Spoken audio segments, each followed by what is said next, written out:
Halo semuanya, Assalamualaikum warahmatullahi wabarakatuh. Salam sejahtera untuk kita semua. Bagaimana kabarnya? Semoga kalian baik-baik saja dan mampu melaksanakan kegiatan pembelajaran dengan sebaik-baiknya. Oke, pada video kali ini kita akan bahas mengenai aplikasi baris dan deret aritmatika geometri. Jadi mungkin di sini nanti kita tidak hanya membahas geometri, tetapi juga perbandingannya dengan baris aritmatika. Jadi beberapa hal yang kemarin sudah kita pelajari di video sebelumnya akan dipelajari lagi di video kali ini sebagai pembanding. Oke, kita mulai saja. Jadi nanti aplikasi penerapannya ada apa di sini? Ada pertumbuhan, peluruhan, bunga, dan ini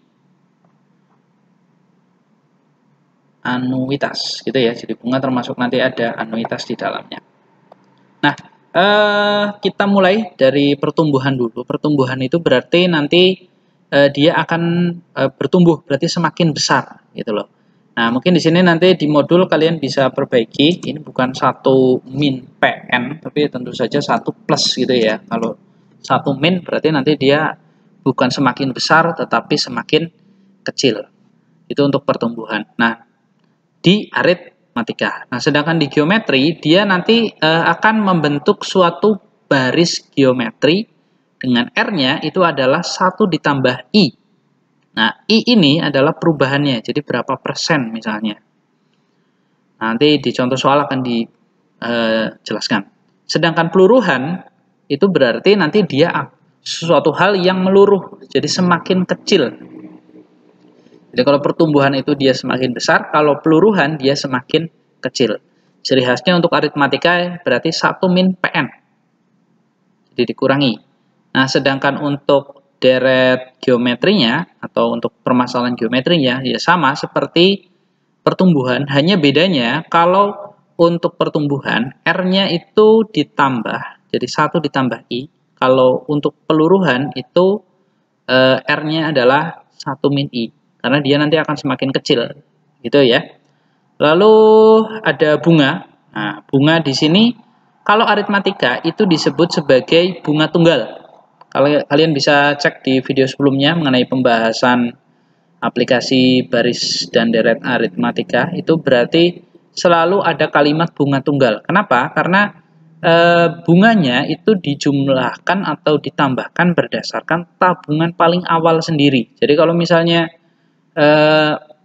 nabung 1 juta, bunganya 10%, maka setiap bulannya akan selalu ditambah 100.000, 100.000, 100.000, 100.000. Konstan seperti itu. Karena dia bunganya tunggal. Nah, perbedaannya dengan bunga majemuk pada deret geometri, kalau kalian misalnya nabung 1 juta, nah bunganya 10%. Nah, berarti kan pada bulan kedua tabungan kalian adalah 1.100.000. Karena ditambah bunga yang 10%, gitu ya. Nah, pada bulan ketiga, kalian tidak akan menambahkan 100.000 lagi pada bunga. Kenapa? Karena kalian akan mengalihkan 10%-nya dengan 1.100.000. Nah, itu perbedaan antara bunga tunggal dan bunga majemuk. Jadi kalau bunga tunggal, bunganya akan selalu konstan setiap bulan. Misalnya modalnya 1 juta, terus bunganya 10%, maka ya setiap bulan hanya akan menambah 100.000. Sedangkan pada bunga majemuk itu tidak. Kalau misalnya pada bulan ditabung 1 juta, pada bulan awal kan ditambahkan 100.000. Tapi nanti pada bulan keduanya, setelah bulan keduanya, maka atau bulan ketiganya itu ya, nanti dia tidak akan ditambahkan 100.000, tapi ditambahkan 110.000. Kenapa? 10% dari tabungan pada bulan keduanya. Pada bulan pertama kan dia nabung awal 1 juta, lalu dapat 1 juta 100 untuk bulan keduanya. Nah, pada bulan ketiganya otomatis nanti dia akan mendapatkan 10% dari 1.100.000 dan seterusnya. Jadi bunganya akan selalu bertambah. Nah, itu perbedaan antara bunga tunggal dan bunga majemuk. Sedangkan kalau untuk rumus bunga majemuk adalah MN sama dengan MO dikali 1 ditambah I. Di sini biasanya bunga, gitu ya, suku bunga. N itu periodenya berapa? Dalam berapa kali periode? Lalu ada yang namanya anuitas. Anuitas itu biasanya istilahnya adalah cicilan, gitu ya. Jadi kalau kita misalnya membeli barang secara cicilan, tentu saja harganya tidak mungkin sama dengan kalau harga kita membeli kontan. Nah, banyaknya cicilan atau anuitas itu biasanya kita hitung dengan rumus ini. M I per 1 min 1 ditambah I pangkat min N. Gitu. Atau M sama dengan A dikali 1 min 1 plus I pangkat min N per I. Nah, tapi ini nanti kalau Bapak sih mending, biasanya kalau soal itu saja yang dicari yang ini ya. Jarang yang dicari modalnya. Ya, walaupun kadang-kadang juga dicari modalnya ada. Jadi kalian bisa gunakan dua rumus tersebut. Oke, kita coba untuk contoh soal. Jadi misalnya untuk contoh soal pertama, penduduk di kota ini meningkat 2% setiap tahun dari tahun sebelumnya. Nah, kalimat ini menunjukkan dia adalah geometri. Jelas, dia pertumbuhan tetapi geometri. Karena kalau misalnya 2% tiap tahunnya dari tahun sebelumnya, maka secara otomatis kalau misalnya dia sudah bertambah, berarti nanti ya 2% dari hasil penambahan yang sebelumnya, dan seterusnya seperti itu. Jadi tidak konstan pertambahannya. Nah, tentukan jumlah penduduk di kota tersebut pada tahun 2020, berarti 10 tahun kemudian, gitu ya. Nah, nanti kalau seperti ini, kalian harus benar-benar menghitungnya secara sistematis. Jadi, untuk N-nya, terutama untuk N ya. Jadi, kalau misalnya pada 2020,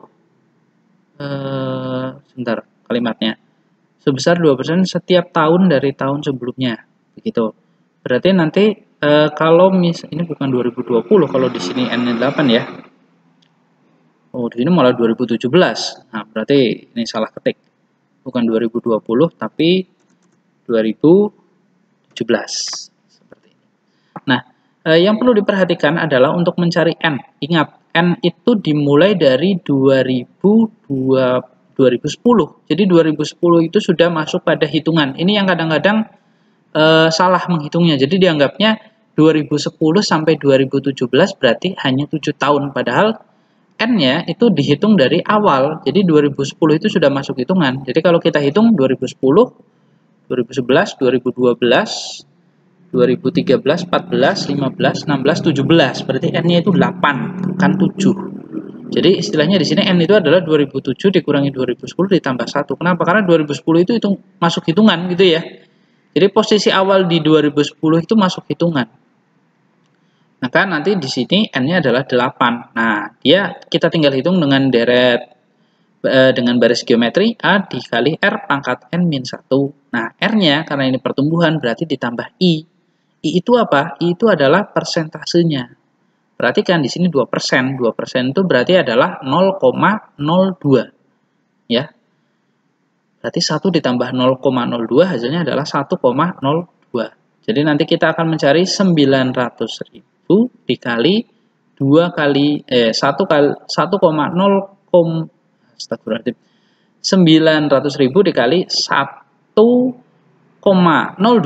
pangkat 7. Nah, ini harus dicari dulu, begitu ya. Tapi di sini tidak dihitung. Jadi cukup jawabannya seperti ini saja. Boleh, nggak apa-apa kok. Karena hitungannya cukup banyak. Bayangkan saja kalian mempangkatkan 1,02 pangkat 7. Kalau hitungan biasa tentu saja capek sekali. Biasanya menggunakan kalkulator. Tapi kalau ulangan ya tentu saja ditulisnya cukup seperti ini.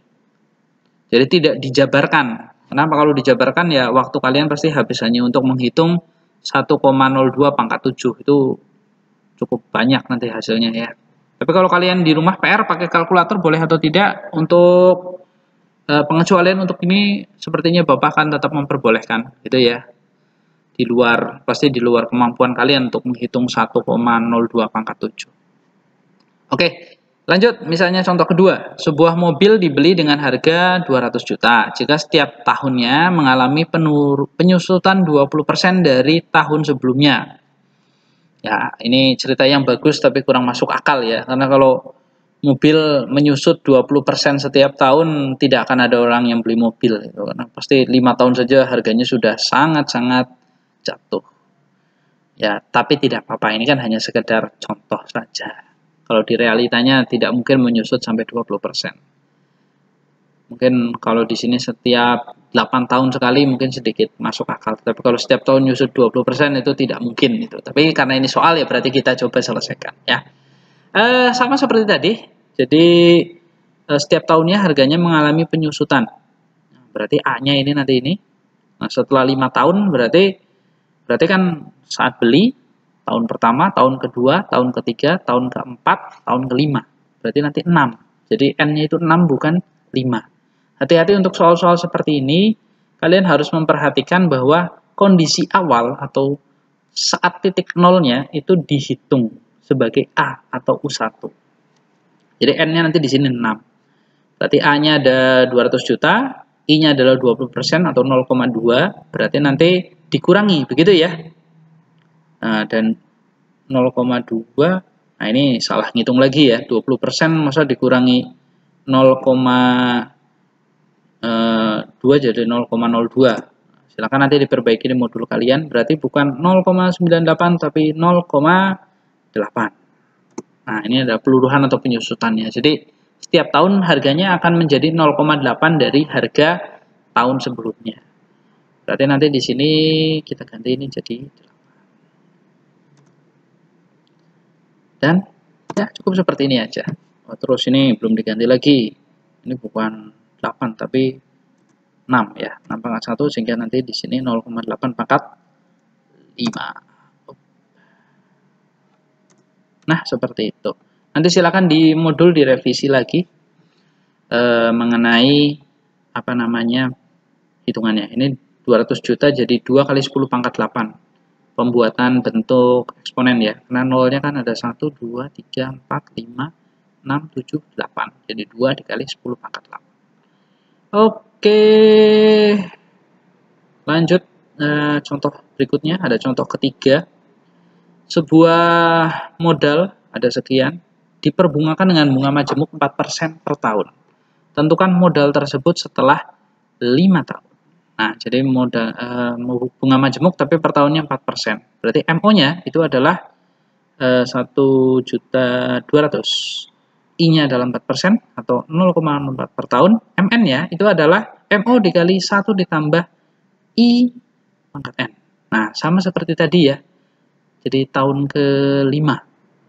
Tahun kelima berarti nanti, nah kalau ini tidak perlu ditambah 1 gitu karena apa namanya nanti sebenarnya di sini 6 min 1 gitu ya. 6 min 1 tapi N-nya tidak perlu ditambahkan 1. Jadi kalau kita mengambil konsep yang atas berarti kan kita tambahkan 1 tapi nanti juga dikurangi 1 gitu. Kalau di sini tidak, cukup dipangkatkan langsung saja karena 5 tahun. Karena sistem di perbankan itu kan pada tahun kedua dia baru bertambah. Jadi tidak dimasukkan sebagai 6 di sini. Kalau dimasukkan sebagai 6 boleh, tapi nanti dikurangi 1 seperti rumus yang atas. Jadi nanti di sini 5. Jadi MO dikali 1 plus I. I-nya adalah 0,04. Jadi 1 kali 1 kali 1.200.000 dikali 1,04 pangkat 5. Nah, ini nanti hitungannya pakai kalkulator ya. Tidak mungkin kalian ngitung manual. Yakin kalian pasti akan gelagapan kalau ngitungnya secara manual. Dan ini realistis dalam kehidupan sehari-hari. Jadi kalau untuk perbankan memang yang digunakan adalah bunga majemuk. Jadi kalian tidak perlu heran bagaimana sistem pada perbankan itu berjalan. Jadi inilah sistemnya seperti ini. Jadi menggunakan bunga majemuk. Cara menghitungnya ya ini seperti itu. Oke, lanjut. Nah, anuitas atau angsuran ya. Doni bersama istri berencana mengambil rumah di daerah pegunungan dengan harga sekian. Doni mempunyai uang muka sekian, lalu sisanya akan dicicil dengan sistem anuitas tahunan selama 4 tahun dengan suku bunganya adalah 18% per tahun. Tentukan nilai anuitasnya dan angsuran setiap bulannya. Jadi nanti kita akan mencari cicilan istilahnya ya.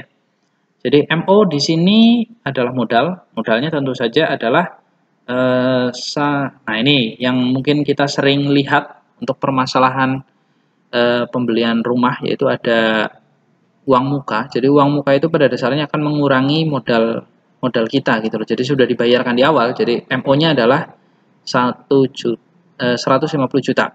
I-nya adalah 18% atau 0,18 per tahun, N-nya adalah 4. Nah, anuitasnya berarti A tinggal dicari, set, dimasukkan rumus ya. 150 juta dikali 0,18 per 1 min.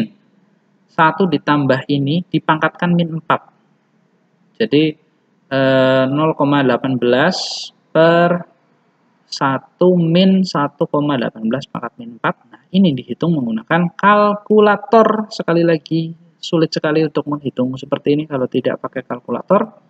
Sehingga 0,18 per 1 min 0,515. Nah, berarti kan nanti kalian bisa hitung. Hasilnya adalah 150 juta dikali 0,18 per 0,485 atau 150 juta dikali 0,317. Hasilnya adalah 55 juta 650.000 per tahun. Nah, per tahun berarti tinggal dibagi 12. Ketemunya adalah 4 juta 635.700. Nah, seperti itu. Tapi anuitas itu karena di sini soalnya adalah per tahun, maka nanti anuitas yang didapatkan adalah juga per tahun. Gitu loh. Kalau misalnya bunganya per bulan, berarti nanti anuitas itu ya berarti sudah termasuk cicilan bulanannya. Karena di sini bunganya per tahun, berarti nanti kita hitung anuitas per tahunnya, lalu setelah itu dibagi 12. Mungkin nanti ada soal yang suku bunganya adalah per bulan, mungkin ada. Tapi kalau secara logika atau secara kenyataan perbankan biasanya anuitasnya suku bunganya itu tetap per tahun, tidak per bulan.